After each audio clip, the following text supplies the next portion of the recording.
அநியாயம் செய்யும் கூட்டத்தாரையும் நிராகரிக்கும் கூட்டத்தாரையும் நிச்சயமாக அல்லாஹ் நேர்வழியில் செலுத்த மாட்டான் என்று பார்த்தோம்.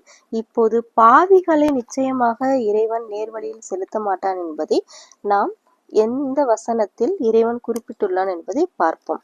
அதாவது அத்தியாயம் 5 வசனம் இதில் 5வது வசனம் 108வது ஆயத்தில் அவர்களுடைய முதலில் வசனத்தை பார்ப்போம்.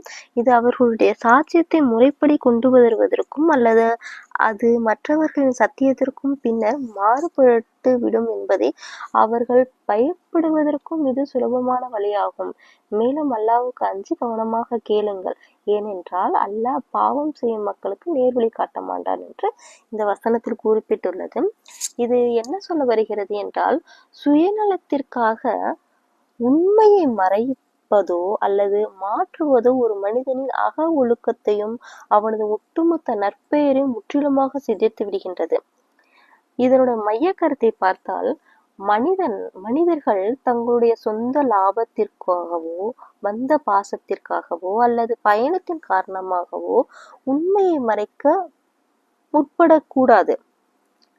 ஆனால் நாம் சொல்லும் ஒரு பொய் அல்லது மறைக்கும் ஒரு உண்மை சமூகத்தில் இருக்கும் நீதியையும் மனிதருக்கு இடையே இருக்கும் பரஸ்பரத்து நம்பிக்கையும் அழித்து விடுகின்றது. யார் ஒருவர் தன் மனசாட்சிக்கு துரோகம் செய்துவிட்டு சுயநலத்திற்காக பொய் சாட்சி சொல்கிறாரோ அவரை இறைவன் நேர்வழியில் காட்டுவது கிடையாது. நேர்வழி அவன் அடைய போவது கிடையாது, அடையவும் முடியாது. அவர் தன் ஒழுக்கத்தை இழந்து சமூகத்தில் வழிகெட்டவராகவே மாறிவிடுவார் என்பது தான் இந்த வசனம் எச்சரிக்கிறது. எடுத்துக்காட்டாக, நாம் ஒரு பெரிய நிறுவனத்தில் ஒரு பெரிய பண மோசடி நடக்கிறது என்று வைத்துக் கொள்வோம். அதை அந்த நிறுவனத்தில் பணிபுரியும் ஒரு அக்கௌண்டன்ட், ஒரு கணக்காளர் நேரில் பார்க்கிறார். தவறு செய்தது அவருடைய நெருங்கிய நண்பனாக இருக்கக்கூடட்டும். இப்பொழுது அவருடைய சுயநலம், அதாவது விசாரணையின் போது அந்த நபரை காப்பாற்றுவதற்காக அல்லது தனக்கு கிடைக்க போகும் சில லாபத்திற்காக அந்த கணக்காளர் எனக்கு எதுவும் தெரியாது என்று உண்மையை மறைக்கின்றார் அல்லது பொய் சாட்சியமே சொல்கின்றார் என்று வைத்துக் கொள்வோம். இதனுடைய விளைவு எப்படி இருக்கும் என்று நீங்கள் சற்று சிந்தித்து பாருங்கள். தற்காலிகமாக நண்பர் தப்பித்திருக்கலாம், ஆனால் அந்த கணக்காளர் தன் வாழ்நாள் முழுவதும் குற்ற உணர்ச்சியுடனும் எந்த நேரமும் உண்மை தெரிந்துவிடுமோ என்ற பயத்துடனும் வாழ நேரிடும். நிறுவனத்தில் அவரது நம்பிக்கைத்தன்மையும் உடைந்து போகும். அவரது தொழில் வாழ்க்கையே பாழாகிவிடும். அப்போது உண்மையை மறைக்க தொடங்கும் ஒரு மனிதன் காலப்போக்கில் தன் சுய ஒழுக்கத்தை இழந்து பிரபஞ்சத்தின், அதாவது இந்த நன்மதிப்பை பெற தகுதியற்றவனாக மாறிவிடுவான் என்பதை மூலம் இந்த எடுத்துக்காட்டு நான் சொன்னேன். சுருக்கமாக பார்க்க போனால் இந்த வசனம் நமக்கு தரும் பாடம் என்னவென்றால், நன்றாக கவனமாக கேட்டுக்கொள்ளுங்கள். உண்மையை பேசுவது என்பது ஏதோ ஒரு மத கடமை மட்டுமல்ல. அது ஒரு மனிதன் தன் சுயமரியாதையோடும் மன அமைதியோடும் சமூக நம்பிக்கையோடும் வாழ்வதற்கான அடிப்படையான தகுதி. லாப நஷ்டங்களை கடந்து உண்மையை கட்டுப்பட்டு நடப்பதே ஒரு மனிதனின் அடையாளம். அதாவது நாம் இப்போது பார்க்க போனே ஆனால் ஒரு உண்மையை, ஒரு பொய்யை சொன்னதற்கே இறைவன் காப்பாற்றுகின்றான். அந்த இடத்தில் உண்மை சொல்ல போனால் அவன் எவ்வளவு நம்மை காப்பாற்றுவான் என்பது சற்று சிந்தித்து பாருங்கள். உண்மைக்கு அவ்வளவு சக்தி உள்ளது என்று இறைவன் சொல்கின்றான். நிச்சயமாக இது நம் மனதளவில் சிந்தித்து பார்த்தால் நமக்கும் நிச்சயமாக புரியும். நாமும் வாழ்க்கையில் சீர்பட்டு எந்த நிமிடமும் ஒரு துளியாவது நாம் அந்த இடத்தில் உண்மையை பேசி ஆக வேண்டும் என்று இந்த வசனத்தில் உண்மையை பேச வேண்டும் என்று சொல்கின்றார்கள். நான் என்ன சொல்ல விரும்புகின்றேன் என்றால், ஒரு சிறு உண்மையாவது நாம் சொல்லிவிட வேண்டுமே என்ற அந்த ஏக்கமாவது நம்மில் உட்பெற வேண்டும் என்பதுதான் என்னுடைய ஆசையாகவும் இருக்கிறது. அடுத்த அத்தியாயத்தை பார்ப்போம். 9வது அத்தியாயம் 24வது வசனம். இது ரொம்ப ரொம்ப முக்கியமான வசனமாகும்.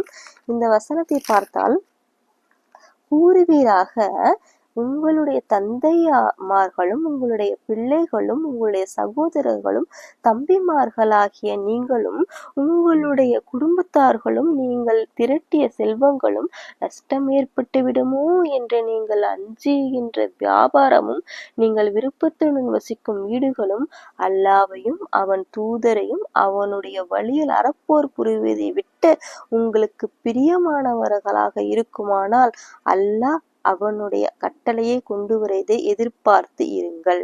அல்லாஹ் பாவிகளை நேர்வழியில் செலுத்துவதில்லை. இது மிகவும் மிகவும் முக்கியமான ஆயத்து என்றே கூறலாம். ஏனென்றால் நீங்கள் உங்களுடைய சொந்தக்காரர்கள் யாராக இருந்தாலும் சரி, நீங்கள் திரட்டிய செல்வமாக இருந்தாலும் சரி, அது நீங்கள் வியாபாரம், வீடுகள், வசிக்கும் வீடு ஆகிய 8 விஷயங்களை நீங்கள் புறக்கணித்து விட்டு, அதாவது புறக்கணிப்பு என்றால் அதைவிட இதை பெரிதாக அல்லாவையும் தூதரையும் விட்டுவிட்டு இதை பெரிதாக நீங்கள் நினைத்தால் நிச்சயமாக நீங்கள் பாவிகளாகி விடுவீர்கள்.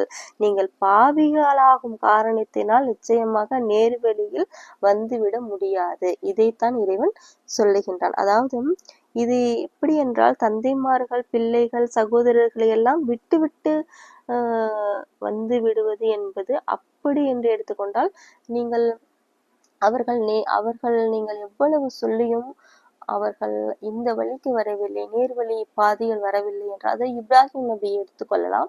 இப்ராஹிம் நபி அவருடைய தந்தைக்கு எவ்வளவு தான் சொன்னார்கள், ஆனால் அவருடைய தந்தை கேட்க மறுத்து விட்டார். அதனால் அவர் ஹிஜ்ரத் செய்து அவர் வெளியே வந்து விட்டார். அதாவது இறைவன் ஒருவனே என்று அவர் உறுதியாக நான் யாரையும் இணை வைக்க மாட்டேன் என்றும் அவர் சொன்னது நிச்சயமாக இந்த உலகில் இப்ராஹிம் நபியை போன்று நான் யாரையும் இணை வைக்க மாட்டேன் என்று எவராலும் சொல்ல முடியாது. சொல்வது சற்று கடினமாகத்தான் இருக்கும். நிச்சயமாக அதுபோல் நாமும் வர வேண்டும். ஆகவே இதில் இறைவன் என்ன சொல்ல வேண்டுகின்றான் என்றால், யார் தூதரையும் அல்லாவையும் புறக்கணிக்கின்றார்களோ அவர்கள் பாவிகளாக ஆகிவிடுவார்கள். அவர்களை இறைவன் நேர்வழியில் செலுத்த மாட்டான் என்பது இந்த அத்தியாயத்தின் கருத்து. அடுத்து இப்போது நேர்வழியில் காட்ட மாட்டான் என்று நாம் சொன்னோம் இல்லையா? 61வது அத்தியாயம் 5வது வசனத்தை நாம் சற்று விளக்கமாகவும் சில எடுத்துக்காட்டுடன் என்னுடைய சிந்தனையில் நாம் பார்ப்போம். அதாவது மேலும் மூசா தம் சமூகத்தாரிடம், என் சமூகத்தாரே, நிச்சயமாக நான் உங்களிடம் அனுப்பப்பட்ட அல்லாவின் தூதன் என்பதை நீங்கள் திட்டமாக அறிந்து கொண்டே ஏன் என்னை துன்புறுத்துகின்றீர்கள் என்று கூறிய வேளையை, ஆகவே அவர்கள் சருகிய பொழுது அல்லாஹ் அவர்களுடைய இதயங்களை சருகச் செய்தான். அன்றியும் பாவம் செய்தோரான சமூகத்தாரை அல்லாஹ் நேர்வழியில் செலுத்த மாட்டான். இதில் இறைவன் என்ன சொல்ல விரும்புகின்றான் என்றால், நான் சிந்தித்து பார்த்தேமே ஆனால் நமக்கு தெரிந்தே தவறு செய்யும் மனிதன் காலப்போக்கில் நல்லதை உணரும் திறனை முற்றிலும் இழந்து விடுகின்றான் என்பது இதனுடைய கருத்தாக இருக்கிறது. அதாவது அல்லாவின் தூதன் மூசா என்று தெரிந்தும் கூட மூசாவை துன்புறுத்துகின்றார்கள் அல்லவா? இதனை கொண்டுதான் நான் சொல்கின்றேன். நமக்கு எது சரி எது தவறு என்று தெளிவாக தெரியும். ஒரு தவறை நாம் தெரியாமல் செய்யும் போது நம் மனசாட்சி நம்மை குத்தும். ஆனால் ஒரு நபர் தனக்கு அது தவறு என்று நன்றாக தெரிந்தும் அதை தொடர்ச்சியாக செய்து கொண்டே இருந்தால் காலப்போக்கில் அவருடைய மனசாட்சி மறுத்து போய்விடும். அதாவது நாம் தொடர்ந்து தவறான பாதையில் தேர்ந்தெடுக்கும் போது இறைவன் என்ன பண்ணுகின்றான், நம்முடைய சிந்தனையை அந்த தவறான பாதையிலேயே நிரந்தரமாக பயணிக்க விட்டு விடுகின்றான். பிறகு நல்ல விஷயங்கள் நமக்கு கண்ணுக்கு தெரியாமல் போய்விடுகின்றது. பார்த்தோமேயானால் ஒரு நபர் ஒரு வேலைக்கு செல்கின்றார் என்று எடுத்துக்கொள்வோம். அங்கு சில சட்டவிரோதமான வாடிக்கையாளர்களை ஏமாற்றும் வேலையை நடப்பது அவருக்கு தெரிய வருகிறது. இல்லை அவர் செய்கின்றார், அந்த தவறை அவர் செய்கின்றார் என்று நாம் எடுத்துக்கொள்வோம். இப்போது முதல் முறையாக அவர் அந்த ஏமாற்று வேலையை செய்யும் போது அவருடைய உள்மனம் தடுத்து கொண்டே இருக்கும். அதாவது இறைவன் அந்த மனதை தடுத்து கொண்டே இருப்பான். அதாவது இது தவறு, நாம் செய்வது அநீதி என்று அவர் பதட்டமடைவார் முதல் முறையாக. இதுவே 5வது முறையாக எடுத்துக்கொள்வோம். அவருக்கு கொஞ்சம் பயம் குறைந்து பழகிய உணர்வு ஏற்படும். அதாவது 5வது முறை. இதுவே 100வது முறையாக எடுத்துக்கொள்வோம். பல மாதங்கள் தொடர்ந்து தெரிந்தே அந்த தவறை செய்த பிறகு அவரிடமிருந்த நல்ல குணம் முற்றிலும் மறைந்துவிடும். இப்போது யாராவது வந்து நீ செய்வது தப்பு என்று அறிவுரை கூறினால் அவர் கோபப்பட்டு விடுவார். உடனே தனது தவறை நியாயப்படுத்தவும் அவர் தொடங்குவார். ஏன் அப்படி செய்கின்றார் அவர் என்று சற்று சிந்தித்தோமானால், அவர் தெரிந்தே தொடர்ந்து தவறு செய்திருந்தால் அவருடைய மனசாட்சி நன்மை தீமை அறியும் திறன் முற்றிலும் பழுதடைந்து விடுகின்றது. இந்த இடத்தில் சற்று சிந்தித்து பாருங்கள் இதை. அதாவது நம் மனசாட்சி, இந்த வசனம் நமக்கு காட்டும் எச்சரிக்கை மிகவும் முக்கியமானது. என்னவென்றால், நம் மனசாட்சியின் குரலுக்கு உடனே மதிப்பளியுங்கள். உடனே மதிப்பளியுங்கள். வாழ்க்கையில் ஒரு விஷயம் தவறு என்று உங்களுக்கு தெளிவாக தெரிந்தால் அதிலிருந்து உடனே பின்வாங்கி விட வேண்டும். மாறாக பரவாயில்ல அப்புறம் பார்த்துக்கலாம் என்று தெரிந்தே தவறான பாதையில் நாம் அடியெடுத்து வைத்தால் ஒரு கட்டத்தில் நல்ல பாதைக்கு திரும்ப விரும்பினாலும் நம்முடைய மனமும் நம்முடைய சிந்தனையும் அதற்கு ஒத்துழைக்காது. தீமையே நன்மையாக தோன்றும். இதுதான் உலக மக்கள் அனைவரும் செய்து கொண்டிருக்கிறார்கள். தீமையே நன்மையாக அவருக்கு தோன்றுகிறது. அளவுக்கு நம்முடைய இதயம் இருட்டாகவும் ஆகிவிடும். இதில் பல வசனங்கள் இறைவனே கூறுகின்றான், இதயங்கள் மூடப்பட்டுள்ளன என்று. நீங்கள் 2வது அத்தியாயத்திலேயே அதை பார்க்கலாம். 2வது அத்தியாயம் வசனம் 2வது அத்தியாயம் வசனம் 7 பார்த்தோமானால், அல்லாஹ் அவர்களின் இதயங்களிலும் அவர்களின் செவி புலன்களிலும் முத்திரையிட்டு விட்டான். இன்னும் அவர்களின் பார்வை மீதும் திரையிருக்கின்றது. மேலும் அவர்களுக்கு கடுமையான வேதனையும் உண்டு என்று இறைவன் சொல்கின்றான்.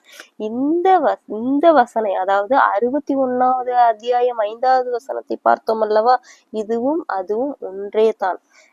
அதாவது எப்படி நாம் எடுத்துக்கொள்வோமே ஆனால், இதயம் மூடப்படுவது எப்படி? இறைவன் எடுத்த உடனேயே யாருடைய இதயத்தையும் மூடுவது இல்லை. ஏனென்றால் அதற்கு பின்னால் ஒரு மனிதனின் தொடர்ந்து தேர்வுகள் இருக்கின்றன. இதை ஒரு 3 படிகளாக பார்க்கலாம்.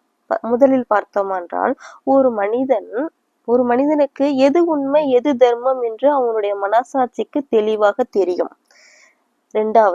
இரண்டாவது பார்த்தோம் என்றால், தெரிந்தே நிராகரித்துக் கொள்வான்.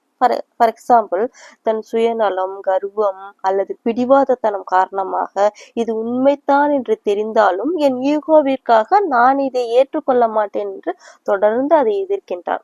3வது பார்த்தோமானால், ஒரு மனிதன் ஒளியை நோக்கி வர விரும்பினால் மீண்டும் மீண்டும் இருளையே தேர்ந்தெடுக்கும் போது இயற்கை அவனுக்கு ஒரு தண்டனை வழங்குகிறது.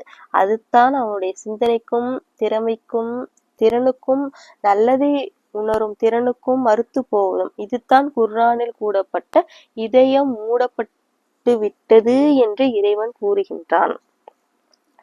அதாவது நான் எப்படி இதை சுருக்கமாக நாம் சொன்னோமே ஆனால், இந்த வசனம் இதயம் மூடப்பட்டு விட்டது என்பது ஏதோ ஒரு மாயாஜால சாபம் அல்ல. அது வழிகாட்டலை கண்டு ஓடி பொழிபவனுக்கு இருளை தவிர வேறு எதுவும் கிடையாது என்ற இறைவனின் நீதியை வெளிப்பாடு. ஓகேவா? இப்போ எக்ஸாம்பிள் பார்த்தோம்னா, நம்ம கையில் டார்ச் லைட் இருந்தும் அதை அணைத்து விட்டு இருட்டில் நடப்பவன் பள்ளத்தில் விழுவது அவனுக்கு சொந்த தேர்வே அன்றி ஒளியின் குற்றம் அல்ல.